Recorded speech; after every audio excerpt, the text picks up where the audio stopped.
Okay, so another random training clip dump.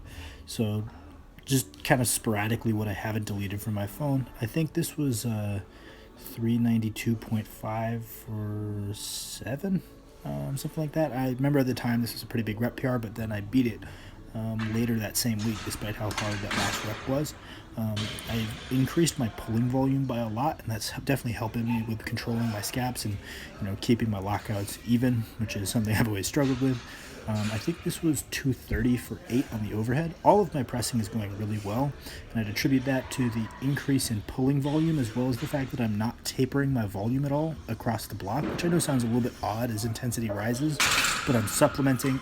Obviously, the top set volume decreases, but I'm increasing the number of down sets so that the volume remains somewhat constant, and I find that keeps me a little bit less banged up, actually, just because I stay moving a little bit more.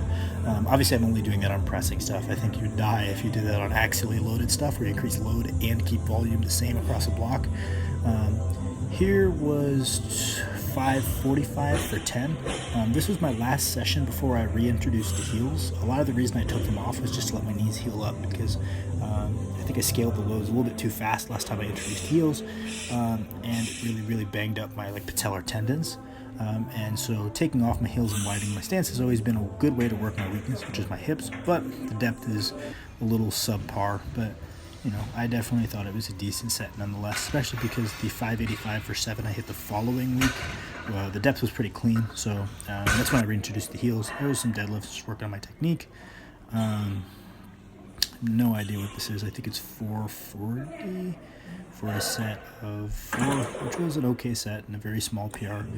Like I said, pressing is going really well, and then I also reintroduced the heels on the SSB squats, which has been really good because they're the one exercise that forces me to brace. I've got a very bad habit of if I can do a lift without bracing, I'm going to do it without bracing. And obviously there's a discipline thing to work on there, but it's nice to get the practice in on exercises where it's forcing me to really focus on my brace every single rep. And I think a lot of people misunderstand bracing and they're just focusing on taking in air when there's also the contracting of the abs that a lot of people are missing. Here's a set from today, which was I think 260 for 7 on the standing overhead. Feeling really good. Been working on my shoulder mobility. I'm getting a lot lower, which honestly has made the lift a lot easier than starting it at my chin. Hit incline, very slowly reintroducing these because they are a little tough on my shoulders given how immobile they are. And this is the heaviest I've taken them so far, with 275 for 5.